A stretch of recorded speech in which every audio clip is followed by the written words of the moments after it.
Buena gente, ¿cómo están? ¿Quién de acá es de México? Hoy vamos a reaccionar a algo que se trata o que se trató en México. Hoy vamos a reaccionar a un crimen de México. Bueno, aunque lo que vi por la miniatura son varios crímenes, pero es de México. No sé por qué, boludo, pero en México pasan cosas raras, boludo. El video se llama El crimen más traumático de México hecho por una mujer. No sé si será la mujer con más asesinatos de México. Bueno, no sé qué sé yo. Es del canal Rarita. Dura 22 minutos, así que no es tan largo. Y bueno, cierto. Recuerden que tengo Instagram, que a veces subo cosas ahí, casi nunca. A veces subo, casi nunca. Y seguirme en mi canal principal de gameplays. Va a estar todo en la descripción. Y ahora sí, empecemos. México, estado de Tamaulipas.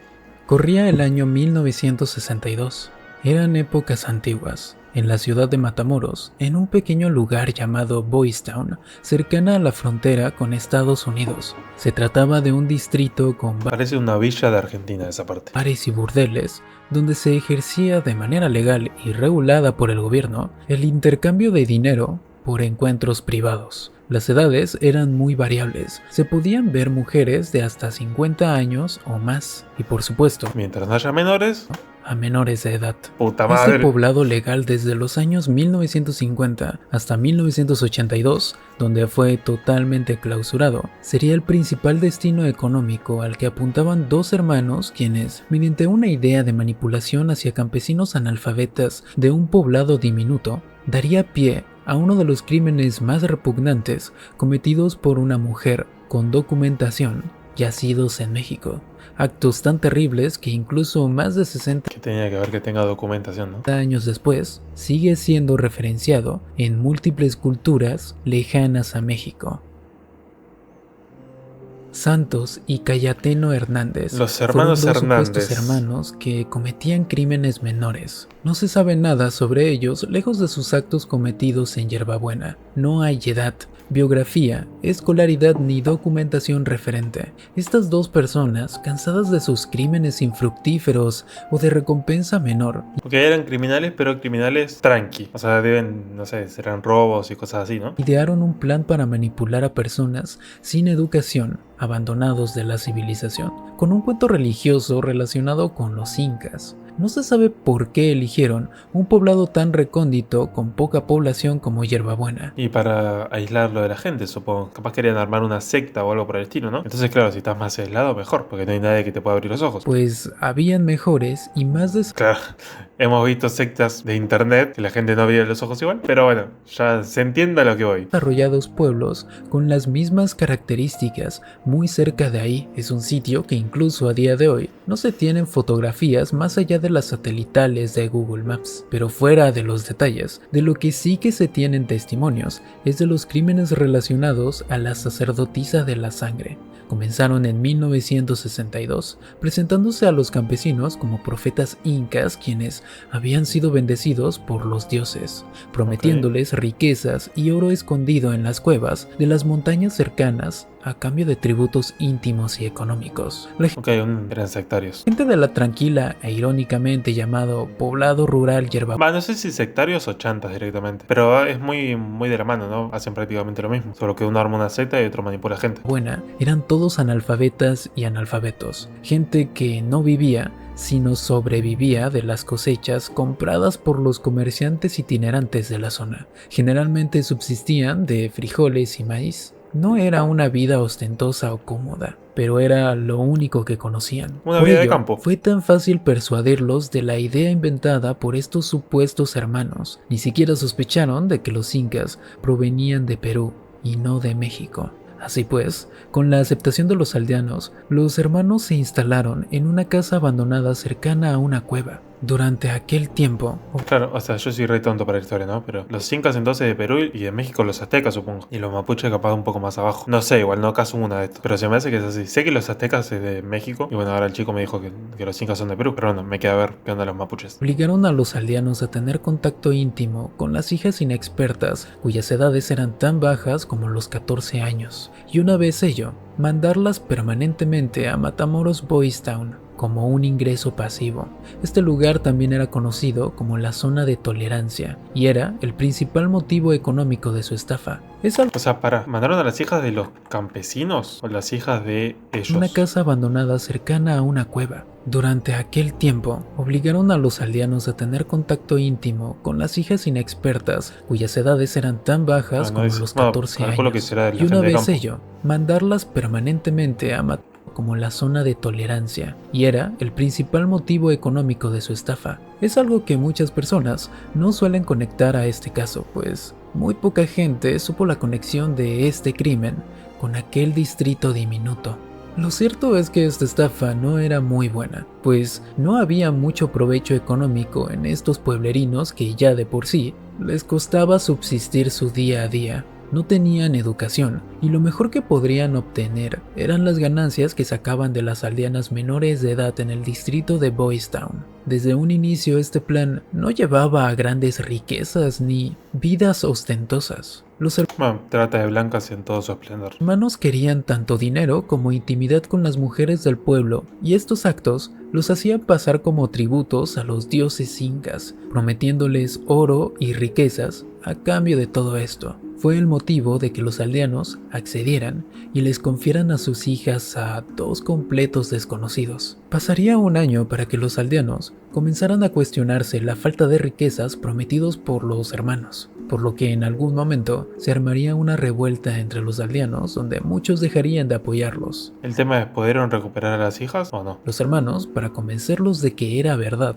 se aventuraron a la búsqueda de una princesa inca falsa que, dentro de esta farsa, de alguna u otra forma, verificaría que tarde o temprano obtendrían las riquezas prometidas. Aunque esto no haga sentido para las personas, no debe ser muy complicado entender por qué creyeron en los hermanos si ya de por sí les habían confiado sus hijas a unos completos desconocidos que prometían cosas surrealistas. Así es como terminan 14 personas han muerto ya en el ejido La Yerba Buena. reclutando a una chica que subsistía en las calles de Monterrey, Nuevo León, Magdalena Solís, y su hermano Eleazar Solís, quien fungía de manager para su venta íntima y al mismo tiempo de protector a los clientes que solían sobrepasarse, iniciando así con lo peor de este crimen. Por ahora estamos viendo más trata de blanca que secta. Magdalena Solís se trataba de una persona de muy bajos recursos sin documentación. Es el motivo de que no se sepa su edad de nacimiento, pues ella nunca fue documentada de forma oficial en los archivos mexicanos debido a su calidad de vida. Supuestamente nació en un pueblo rural de la ciudad de Tampico, Tamaulipas, aunque esta información no está verificada. Creció en una familia muy pobre y disfuncional, de la que tampoco se sabe mucho. Ella, junto a su hermano, se mudaron a Monterrey, Nuevo León, en la búsqueda de un mejor estilo de vida, siendo muy jóvenes. La gente la describe como alguien muy joven y atractiva, y como ya conté, la manera en la que se ganaban la vida eran vendiéndose a sí mismos. Hay rumores de que aquel hermano era homosexual, pero esto puede tener poca o nula relevancia para la investigación. Lo que pocos suelen decir de este caso es que los hermanos Solís ya habían intentado iniciar un culto en un pueblo cercano llamado Mainero, pero habían fracasado y se les había prohibido la entrada. Es que, boludo, tenés que ser muy capo en la manipulación para armar un culto, boludo. Y también cruzarte con la gente pelotuda de que puede entrar, ¿no? No hablo de esta gente que, bueno, es gente inculta y aislada de la sociedad, ¿no? Pero hay cultos, sí, online, se puede decir que sí. Cultos, sectas, es lo mismo, ¿no? Entonces, claro, ¿cómo pasa que sí, boludo? También hay líderes políticos con mucha labia, boludo, que convencieron a mucha gente, boludo, de hacer muchas cosas. ¿Es una buena labia del jefe? ¿Es de ser inculto de los seguidores? ¿Es de miedo? ¿O es una combinación de las dos y las tres? No sé, boludo. Yo lo que noto es que todos los líderes sectarios son como muy buenos con la labia. Te convence muy rápido, no sé cómo te hacen. Pero bueno, qué sé yo. Los hermanos viajaron de forma aleatoria a Monterrey en la búsqueda de una persona como Magdalena. Conocerse fue más que casualidad, pues al contarse sus historias, naturalmente quisieron colaborar con ellos teniendo una idea tan similar. Posiblemente les ofrecieron un poco del dinero que hacían los hermanos en Yerbabuena manipulando a los campesinos. Sea como sea, Magdalena abrazó la idea de hacerse pasar por una princesa inca. Siendo ella quizás alguien joven o acostumbrada a una vida de intimidad pagada, sería una chica con múltiples problemas mentales y fantasías extremas, puesta como una princesa inca con estos antecedentes. Era solo cuestión de tiempo para que se lo creyera ella misma. Fue disfrazada y eventualmente aceptada Se convirtió en el personaje. por todos los pueblerinos mediante una presentación de tipo ritual, reuniendo a los pueblerinos en una cueva en un círculo mientras se quemaba cannabis y peyote. De forma aleatoria, seleccionaba aldeanos adultos Pero amigo, esta cosa no puede ser una princesa, boludo, sin ofender, ¿no? para tener contacto íntimo con ella. De esta manera, calmaban a la mayoría de las quejas en Yerbabuena, haciéndoles recobrar la fe en los profetas. Magdalena se convertiría en la líder de la secta, cosa que nunca estuvo dentro de las peticiones de los hermanos. Magdalena comenzaría a fascinarse y dejarse llevar por su papel. Tenía parafilias como el vampirismo, el consumo de la sangre humana con índole sugerente, ¿Qué es una parafilia? pues sentía un gran placer al beberla. Practicaba el contacto íntimo intrafamiliar con su hermano posiblemente, pues era el único familiar que seguía teniendo. Debido a las sustancias que facilitaban los hermanos a los habitantes de Yerbabuena, Magdalena también empezó a consumirlos, comenzó a alucinar y aunado a su ya de por sí frágil estado mental, Magdalena se creyó su papel como una realidad. Empezó a exigir rituales con actos íntimos grupales, luego Se le comió el personaje. sacrificios. Primero ¿Sacrificio? Pará, boludo. fueron animales, pero posteriormente se convirtieron en humanos. ¿Y en qué quedan por ahora las hijas de los pueblerinos? ¿En qué quedaron? Claro que esto nunca lo supieron tan públicamente los habitantes, pero misteriosamente las personas menos adeptas a este culto siempre eran las que desaparecían en el pequeño poblado. Ay, los rebeldes afuera. Un día, tras pasar quizás una semana de la llegada de Magdalena a Yerbabuena, en marzo de 1963, un niño de 14 años de edad llamado Sebastián Guerrero descubrió el por qué desaparecían aldeanos en Yerbabuena. Se trataban de dos aldeanos hombres que habían sido seducidos por Magdalena hasta la cueva de los rituales, muy alejado de las casas del poblado, donde nadie escucharía ni un grito dado a pulmón lleno. Una vez ahí, los aldeanos fueron trozados con un machete oxidado usado para cortar hierbajos. Extrajeron sus corazones, donde posiblemente Magdalena confundiría a los incas con los aztecas, quienes sí Los 5 con los aztecas. hacían sacrificios. Recolectaron Flashó cualquiera. sus fluidos rojos llenos de supuesta vitalidad, según las creencias creadas por Magdalena, para ser mezclados con sangre de gallinas y su posterior consumo. Un reportero de la época describió a Magdalena como un desarrollo severo de psicosis teológica, una fanática religiosa con delirios de grandeza y una marcada perversión sugerente que no discriminaba edades ni parentesco familiar. Una muy acertada descripción de lo que era Magdalena según los medios de comunicación. Un completo monstruo. Aquel niño husmeó en la cueva cercana a donde se hospedaban los hermanos Hernández. Pudo discernir entre la oscuridad los rituales de índoles parafílicos que Magdalena hacía.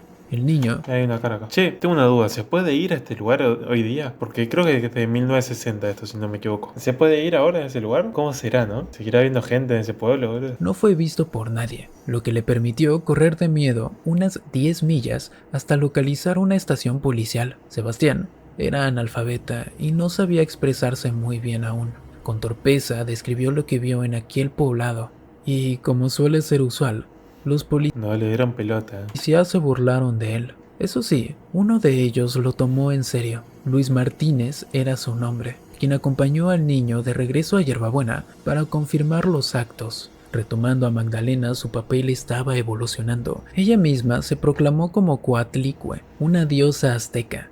Ahora tengo una duda. Si son, obviamente esto es un asesinato, o sea, en contra de la voluntad, digamos, ¿no? Ahora, si es una secta que hace sacrificios, pero de forma voluntaria, lo que se sacrifican, por más de que sea todo un lavado de cerebro, ¿no? ¿Es un delito? Yo creo que sí, porque hay gente que sabe que está mal que lo hace igual, ¿no? Y hay gente inconsciente que, bueno, sigue a esas personas. Pero viéndolo desde el punto de vista de lo están haciendo por voluntad, ¿se puede considerar delito legalmente? Yo pondría que sí, pero no sé, qué sé yo. Construyeron una rudimentaria mesa de sacrificios con la promesa de que esto ayudaría a acelerar la localización de los tesoros. El dúo de investigación llegaría a Yerbabuena. Pasarían días sin saberse de ellos. Fue el principal motivo de que todo esto se descubriera, pues al ausentarse Luis, se mandaron fuerzas militares a ver la zona. Llegaron al pueblo solo ¿Bajaron al policía también? Pero estaban re locos, boludo. Yo pensé que la secta de Aulas era loco, boludo, pero esto no está tan lejos. para ser recibidos con balas de parte de los hermanos Hernández. Ambos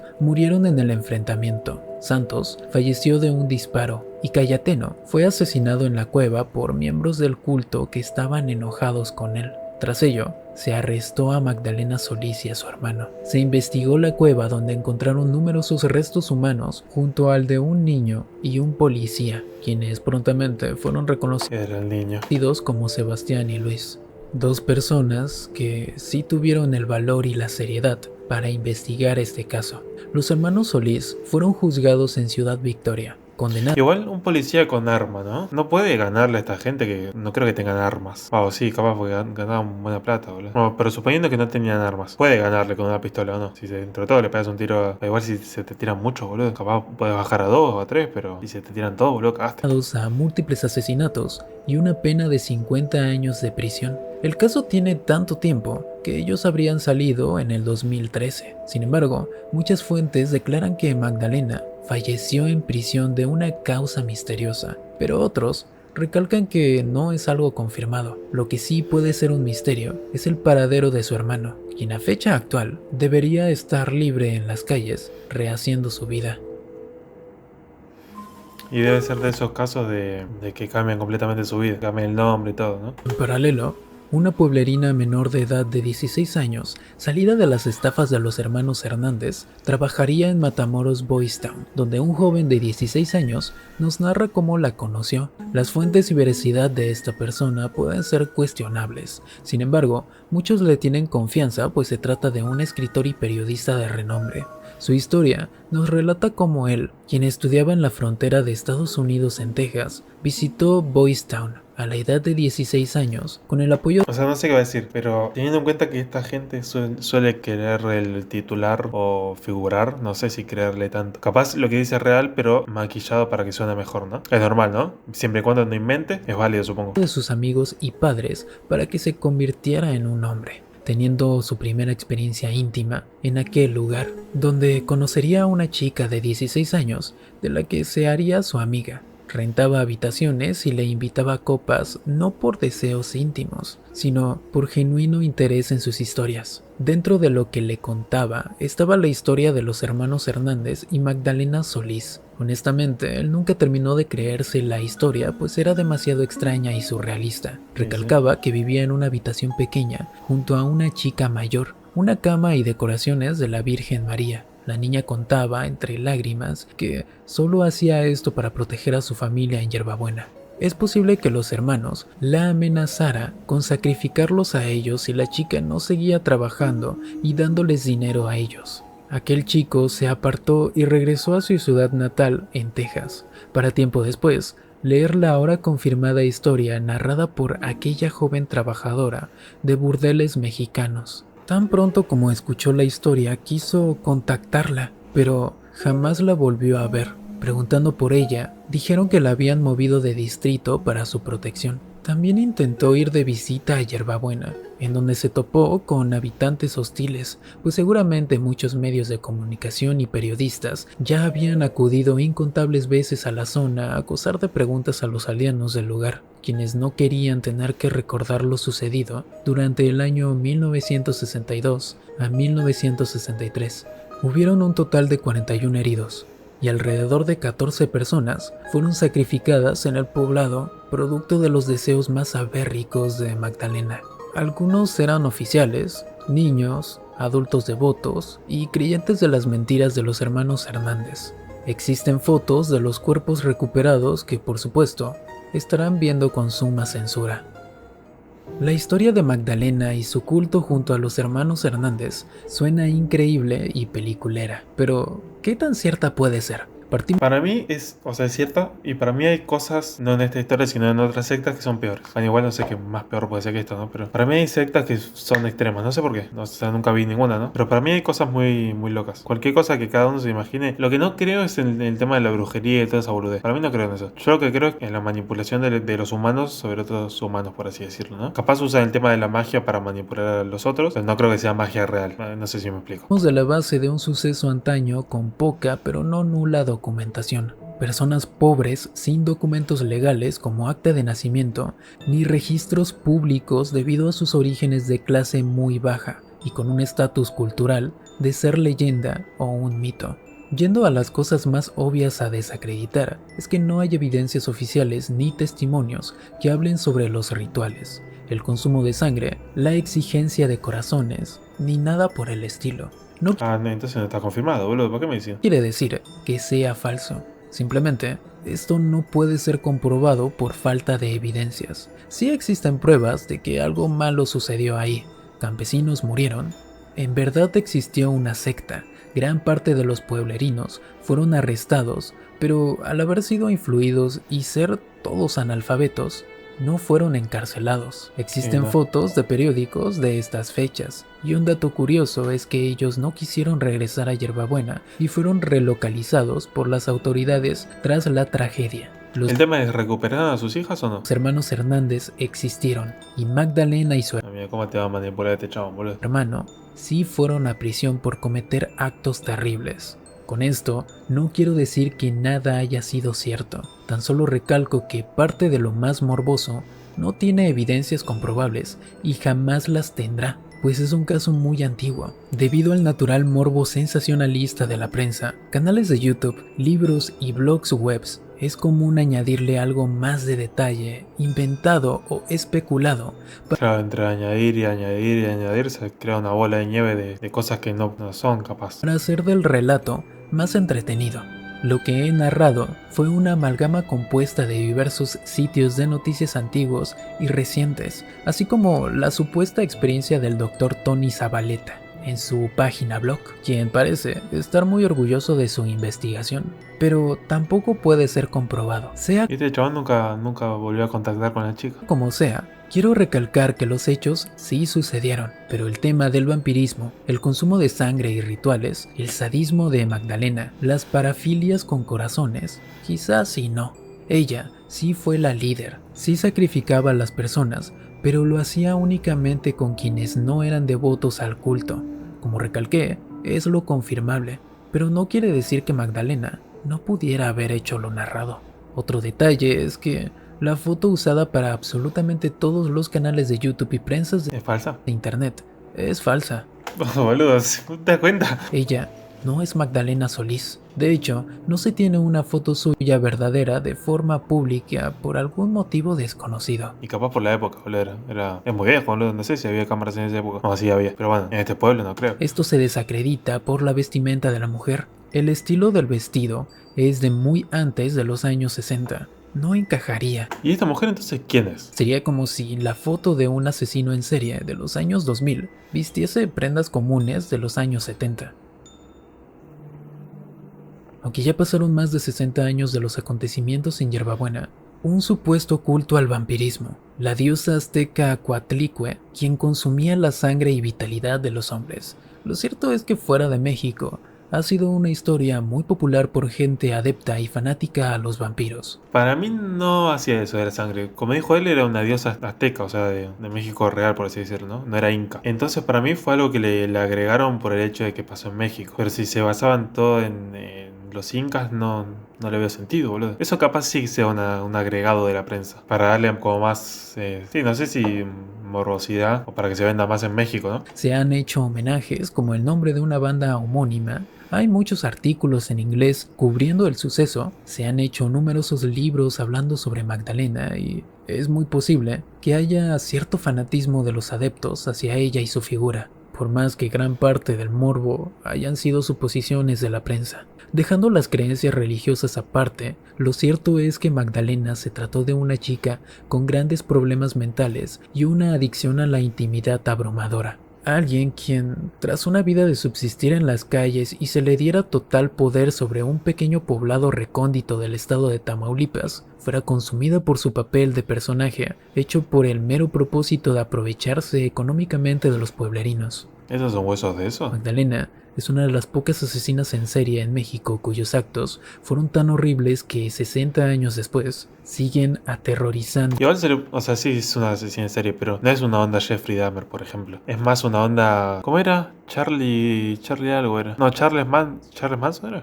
No, Marilyn Manson, no. Charles Manson. Es una onda más así, que sí son asesinos en serie, pero son más sectarios que asesinos en serie. Va, las dos cosas en realidad, ¿no? Pero, o sea, sí, se entiende lo que quiero decir, ¿no? A las personas, o inclusive muchos piensan que jamás sucedió, que no fue más que un mito creado para asustar a los niños de no entrar a lugares peligrosos como cuevas.